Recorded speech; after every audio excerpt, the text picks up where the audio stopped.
Yeah, after looking at the tape, we're pleased with really our kids' mindset coming into that game.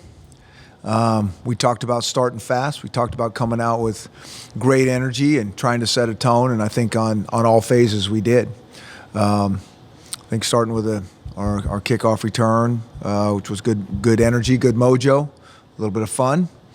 And then it was good to see the offense, clicking on all cylinders.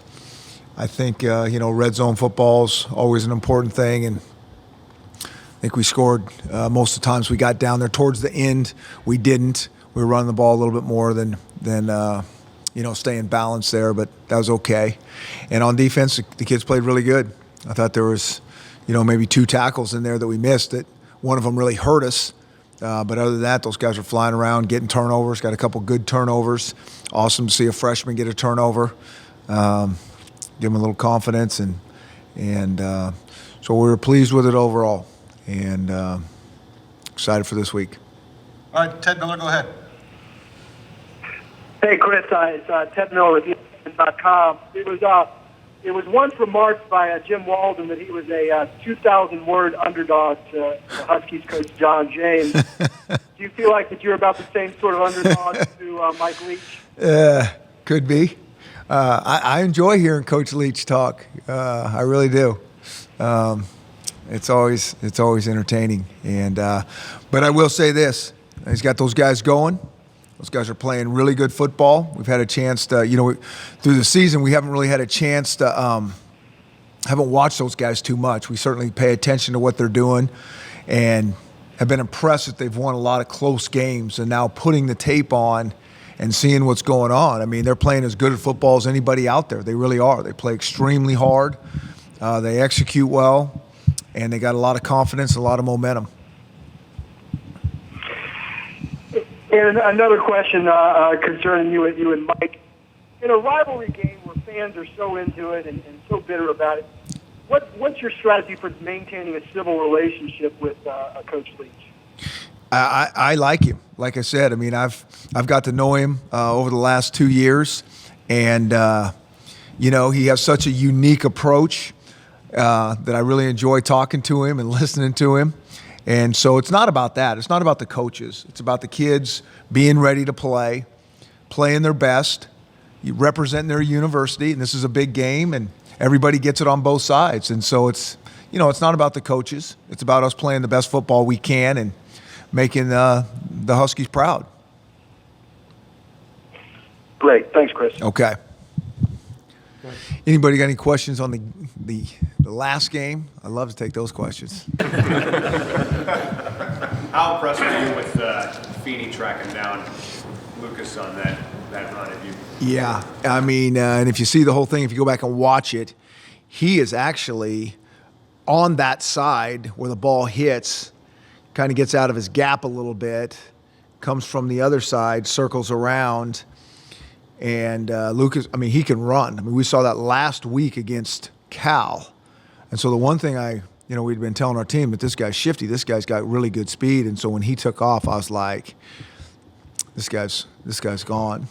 And then I saw Travis take off and thought, well, if anyone can catch him, maybe it's Travis.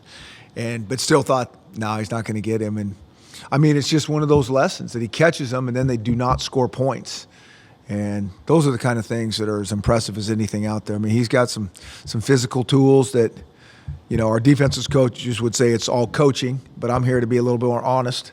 I don't know if that one was coaching. That's a little bit God-given, but it was impressive. Did you replay that one a few times for the team in film, or? You know what?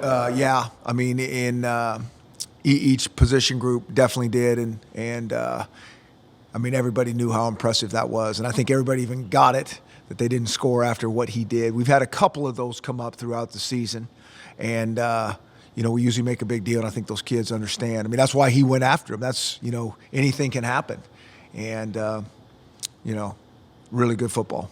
Chris, Gaskin is, 36, 35 away from 1,000 for the season? What's that? 17, sorry. Thanks, Bob.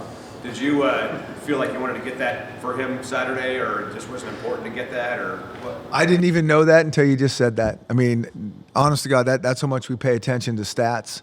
We pay attention to turnovers. Some other things that maybe were off track that we're missing something here.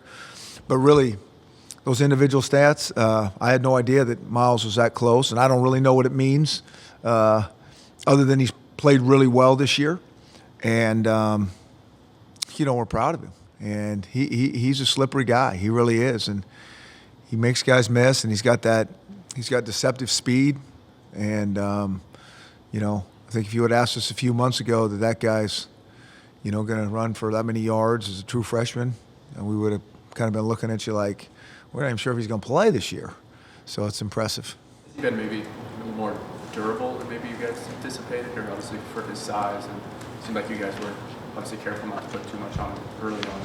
Well, I think anytime that the running backs, you're always concerned with the running backs. I mean, you already see it this year. I mean, you saw it last year. I mean, we had 3 guys at one time go down last year. And so we're always concerned with that.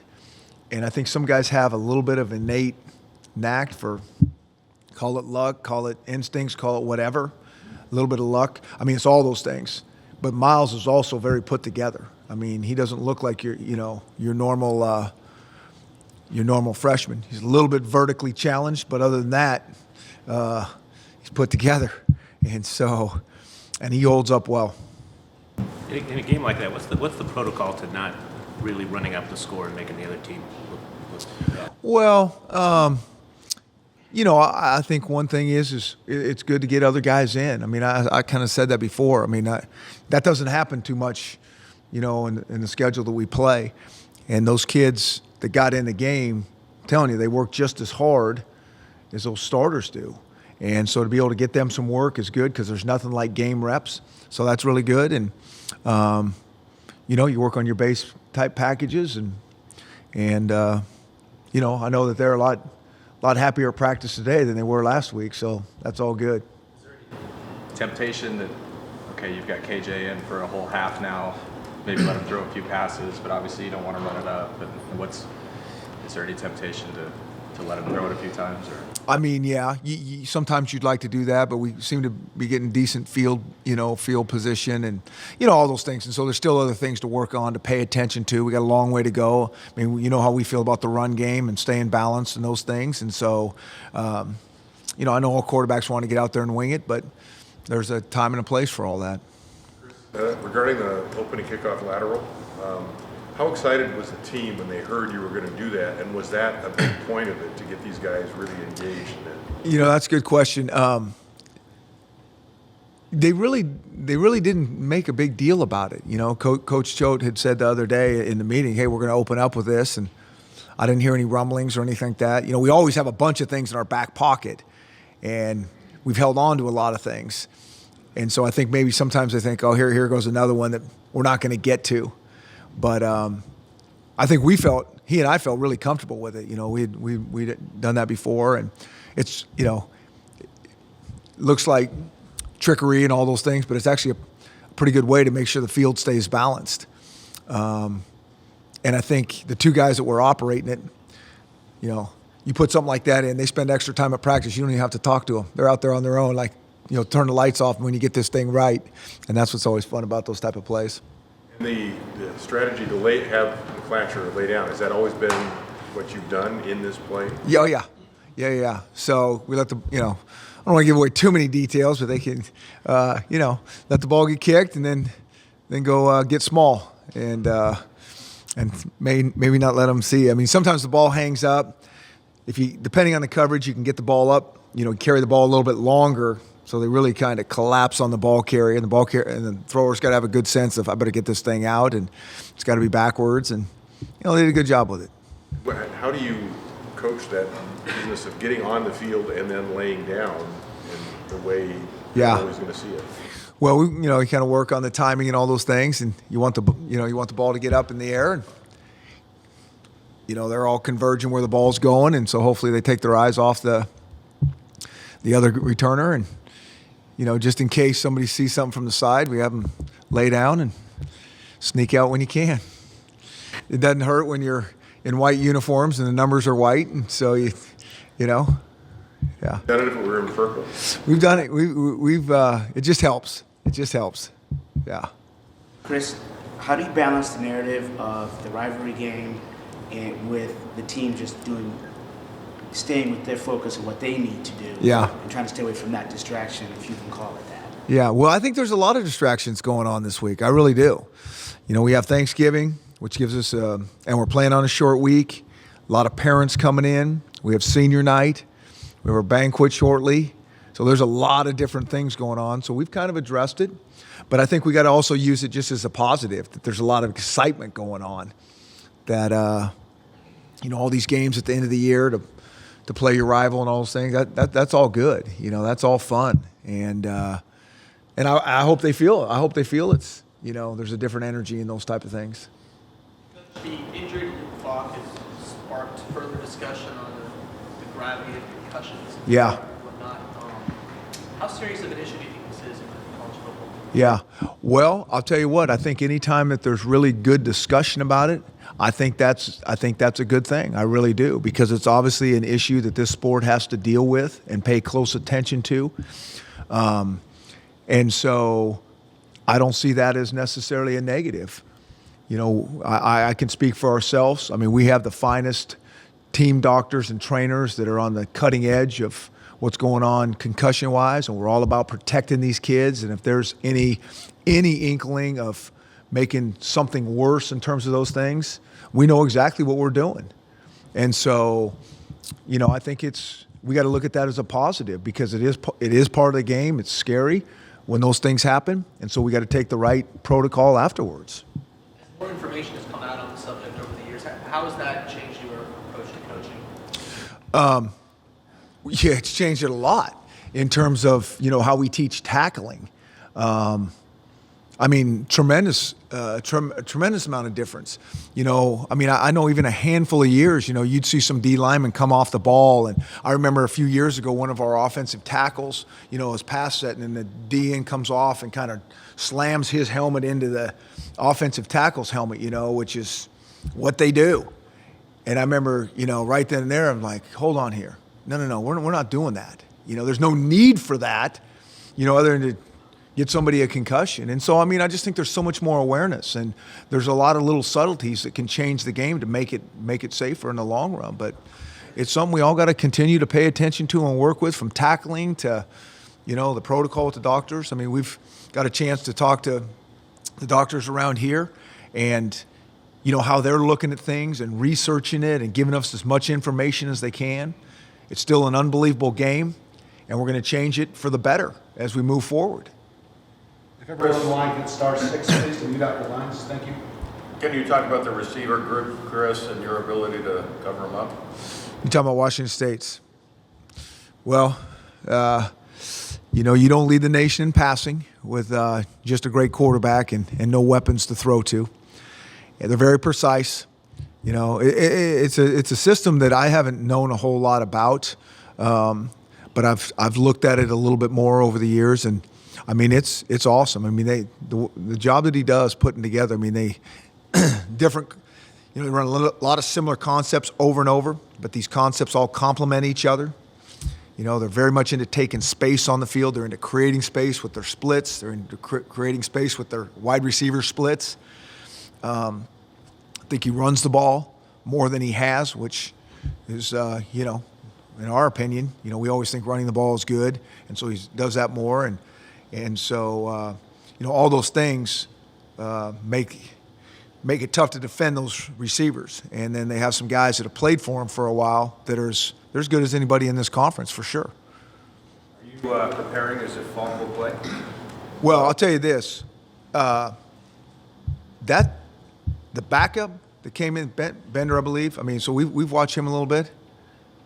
He doesn't really look like a backup. And I know when Falk kind of came in last year, he didn't really look like a backup. And so I think they do an unbelievable job of coaching in that system and coaching those kids up, when to get the ball out. I think they do a good job of hanging in the pocket when they're not supposed to get it out right away. And so, they're going to run that system. And so that's what we're trying to defend is those routes and the run game that they have and those type of things. Do you see a team that might make it more difficult for you to get after the passer the way you did against them last year? Well, they're hard to get. I mean, they are hard to get after because when they feel that you're bringing pressure, that ball's coming out. They don't hold it. That's a little bit what I was alluding to. You know, I think the quarterbacks are really trained well on, hey, you need to sit in the pocket and have some presence here, or you need to get this ball out. And so you start blitzing them and doing all those type of things, the ball comes out fast. You don't blitz him, he'll stand in there and hold it. And so there's a reason that they're the best in the country at throwing the ball. And so they know what they're doing and they do it really well. With that being said, you got to be able to try to get some pressure on the quarterback and, change things up a little bit. But, I think our secondary's got a tremendously hard job to cover all that space, to cover those really good receivers. And the guys up front got to help them out where he can't stand back there and hold it all day. I'd say when you look at what your defense was able to do in Pullman last year, particularly the secondary, the challenge for those guys. Yeah. Just all they invented last year, particularly early in the year. How important, I guess, was that performance? Did you sense, I guess, even now looking back, that maybe that was an important step for them to kind of gain some confidence and springboard them into this year? Yeah. It was a heck of a performance for sure. I mean, guys probably played the best that they'd played for sure all year long. I mean, I think it was surprising to all of us. They just really did. They competed well, and again, it helps when you got a couple guys up front that can get to the passer and not let him hold it. I mean, it all has to fit together. I mean, if it turns into 7-on-7 where he's back there all day long, that's going to be problems. And the other thing we got to do is we got to be able to tackle. They spread you out so much that if a guy misses a tackle, then those are big chunk plays after that. Some coaches who will embrace the reality of we got to get this win to get to 6-6 and Yeah. bowl eligibility. There's obviously a chance you could go at 5-7. Then there's the coaches that ignore that altogether and just focus on the game Friday. Yeah. Where do you fall on that? Yeah, I think if that, we're always looking like what will help us the most. How do we motivate these guys? And our guys know the reality of the situation. We haven't talked about it as coaches. That we got to get, it's all about playing this team, playing our best football. And that's really been our approach all season long about like, okay, so, we felt like we're making strides, up and down all season long, but we're making strides. Sometimes it's 2 steps forward, 2 steps backwards. And so I think our mission is, can we take 2 steps forward and not go backwards? Now, that's, a little bit speaking on offense. And on defense, this is a completely different animal. I mean, that's what's unique about, everybody talks about Stanford like they have a unique system because nobody does what they do anymore. Well, all along, I mean, this one is very unique as well. Nobody does, certainly in our conference, with all the spreads and all those things, spreading guys out and throwing it. This is still very, very different. And so our defense has a challenge in front of them that they haven't seen yet this season. Compared to There's not. I mean, if they run 80 plays a game, I mean, they're going to throw it, probably 60 times a game. And so that's different in itself. They're going to complete balls. They just keep coming at you. A lot of times their first down plays are the same as a third down play, or you see the same thing in the red zone. But they're precise and they know how to adjust for space. And so it's very different, very unique. You're not having players talk this week. How much are you concerned about, for lack of a better question, somebody saying something silly? Well, with guys like you that have been around a long time, you just keep throwing out that those cookies that all of a sudden, that's not the reason we're not letting them talk. Again, we got a lot of things going on here with all the distractions we spoke about. And so we just kind of thought, listen, the last thing they need to do is be, talking about, they're thinking about it enough. And it's time for us to just kind of pay attention to what we need to pay attention to. Do you think 5-7 teams should be able to go to a bowl game, or is this kind of a sign that maybe the bowl system needs to be revamped? Yeah, I think there's too many bowls. I mean, I'll say that. I mean, if we're talking about that, so. I mean, it just is what it is. I mean, I will say this. Everybody likes to play football. And so to get a chance to play another game and all those things, I mean, that's one issue. But again, you know, long time ago when Washington was playing in Rose Bowls, it was like, you know, the Rose Bowl or nothing, I think, way back when. And so that's kind of how I grew up as well. And so, you know, the bowls keep coming, and now, you know, in some ways records aren't really as important as they used to be when it comes to that type of stuff. I mean, they still are because there's pecking orders and stuff, but it is what it is. And Chris, with the extra practices that are the big carrot for a bowl game appearance, would you support the notion of everybody getting some midwinter extra practices, whatever the number might be? Yeah, that's a good question. I really haven't gone that far. Somebody asked me that a while ago. I think it might even been my dad. It's like, shouldn't everybody be on the same playing field on this thing? And, you know, and of course, you know, no one listens to their dad, so I didn't really pay attention to it. But I think this, you know, I think the game in our seasons have changed. I mean, this is a year-round sport. We give them time off, but it's year-round. I mean, even with spring football and, you know, the kids are here in the summertime. And so, you know, I think the practices are important, but these seasons are long as well. What I think is more important is a chance to play another game, because that's what's different. And that's what the kids want to do, and that's what we all like to do, and that's what the fans like to see, is like, let us play.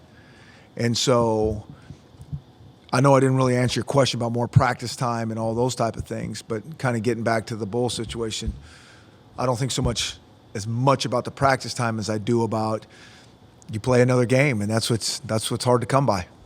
Said though, if you do finish 5 and 7, don't ask me the question, because I don't even know. We're just playing this game, and let us play this game.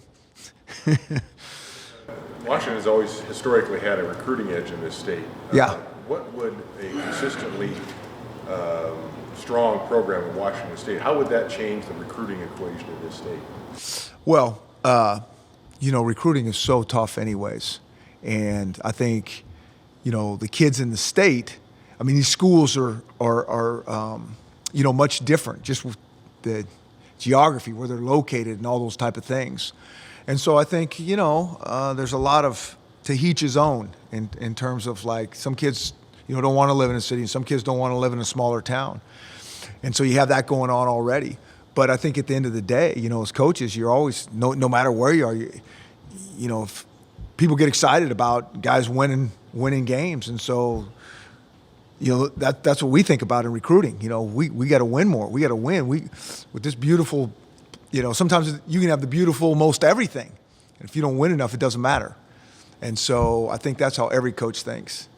And the recruiting thing is every bit as competitive as the games that you guys are seeing on Saturdays. And so everything matters, and certainly, you know, winning. It seemed to be a much cleaner day for your wide receivers Saturday when it comes to actually catching the ball. Yeah. How much did you harp on that coming out of that ASU game? You know, we've kind of been on it all year. I mean, I don't think there's anything that we did differently. I mean, I think those kids, you know, take a lot of pride in their craft, and they know, you know, a play here or play there can certainly change the outcome of the game. And I mean, as much time as we spend on the details, they know that. So it wasn't something that, you know, anybody had to go up to them and say, hey, listen, we need to catch the ball back. I mean, they get that. But their focus, their intensity may have been a little bit different in that group. And we're going to have to carry it over into this week for sure. You only get so many opportunities as a wideout to make the big one. Obviously, the story from a matchup perspective, as most people have talked about, is going to be your defense against their offense. But what about flipping around the other side? What's the challenges there defensively from their perspective? Well, I think that those guys, I mean, it's interesting because I've talked to a few coaches, and, you know, even talking to Coach Anderson, you know, last week, I mean, one of the first things he said is, like, that defense is physical as anybody they play, you know, so they are. Those guys run to the ball. They got a physical crew, and we're going to have to score some points on offense. I mean, so you can talk about our defense versus their offense all you want, but, you know, you're going to have to score points against these guys. I mean, that's what they do. And so, you know, this is going to have to be a team, you know, a whole team victory if we can do that. I mean, we're not going to be able to win it on one side of the game. These guys are too good. I mean, that's the thing I was saying. When you put the tape on, it's like a lot of respect. You know, those guys are clicking. They're humming. They're as good as anybody in our conference. They're doing a great job. Chris, with Jake's evolution and what he was able to do, especially early on against Oregon State, it looked like he was really settled in terms of taking easier throws, and maybe, I mean, is that just part of the evolution? Did you see an improvement in that area instead of maybe looking deeper? He was looking shorter first, and then. Yeah, I thought he was really on. You know, we had a a wide variety of different reads. There were some things down the field that he didn't throw to that was the right decision. But I thought, his decisions were on point. I think a lot of it comes down to, what we talk about, having those kind of banked reps, change different formations, change things, a little bit of scheme. But for him, he's seen things over and over, and, hopefully that's starting to add up. With this senior class, do you feel a stronger connection at all? They've been around 2 years now, compared to last year where you're coming in, bunch of guys. Yeah. I think the longer you're around the kids, without question, I always have so much respect for the seniors in general, because I don't think that people really know what these kids go through. The kids don't know what they're going to go through. It is always so different. Sometimes, at the end of the process, what they were hoping for, maybe sometimes a little bit better, and a lot of times not exactly, certainly football-wise. And there are so many ups and downs that's why, that class that's here now, it didn't look like that 4 and 5 years ago. Tremendously different. And so for those guys to weather all the storms and go through all the ups and downs and get their degrees, and which is what they're here for, I always have a lot of respect. Even the kids last year that we didn't have for a long time, I felt connected to those guys in the short time, because I know what they go through, and I know how passionate they are about this place and playing this game, and the education piece that really comes with it as well. And so, yeah, to answer your question, we do feel connected to them, but I always feel pretty connected to those darn seniors for all the things they go through. Jared Fennell on the field, maybe not a large role, but off the field seems like a guy a lot of people will go to. Can you just talk a little bit about what he's meant to this team? Yeah. Jared Fennell's done a great job this season. And, here's a senior that's, been in the mix the last couple of years, played some here and there. And then this year really hasn't played a whole lot. But I can't tell you how hard that kid has worked on that practice field for us. He does a lot of scout team work. You're a senior and you do scout team. Most guys would go over there begrudgingly and just go through the motions. He gets those guys fired up and going. There's always a guy or two every year, senior-wise, is like, I shake my head going, that's impressive. What you just did the last few months is impressive in terms of changing our program and our culture in terms of like whatever your role is. And he's one of those guys. And my hat's off to him, how he's done this fall, and I say that sincerely. Tawny Tupou, similarly, means a lot off the field. Just everything he's gone through, being as a transfer, maybe not seeing a ton of time his first 4 years. How special do you think this one is going to be for him? I think it's going to be special for him. I think it's kind of interesting because since I got here, I've always thought of Tawny as a guy, as a mainstay, as a guy that we have to have or we're not going to do nearly as well. And by his effort on the field, but also in the locker room. That guy's one of the heart and souls of the locker room without question. And, when something needs to happen different around here, that's who we go to is Tawny. Extremely impressive. Your class is about 10 guys who are in the rotation, thereabouts. That's happening a lot around college football. How much has the attrition rate changed for a typical class of 25? That's a good question, because I don't know if it's changed over the years or not. In my recollection, I always just think it looks a lot different, paying attention even the last 10 years. From all those kids that come in, it's just that's kind of getting back to that, because I always think about it. It's going to be dramatically different. You're going to get a few transfers in. You're going to lose a lot of guys careers. Guys medical out that can't finish their. So it's always kind of looked a lot different to me. I think a lot of it depends on the size of the class that you sign going in. And if there's 17 guys or so, you know, I think you hope there's going to be, you know, 12, 13, 14 guys. And that's probably pretty good to only lose, you know, a couple of those guys. Because it's just hard. It's not for everybody. It just really isn't. You know, I've had guys talk to me after their freshman year or whatever going, yeah, I lost my passion for this game. You know, it's just changed. And it's like, no, you didn't lose your passion. This thing's just a lot harder than anything you're used to. That's how you lost your passion. And so I've heard that 1,000 times. And so you got to be able to weather these storms and the ups and downs of life and all those. And so those kids that do that and the injuries they go through, I mean, it's hard and it's impressive. And so you're going to have that attrition. I just don't know if it's more than it's been in the past. You've been pretty consistent with injuries all year long. Yeah. Speaking of, we're week to week. We're very hopeful. I think we're hopeful. I do. I think you're going to see something that you'll be, you know, yeah, guys are practicing. That's all I'll say. So they're practicing. Elijah practiced today. Any redshirt juniors, guys not seniors who you're expecting to be honored on senior day?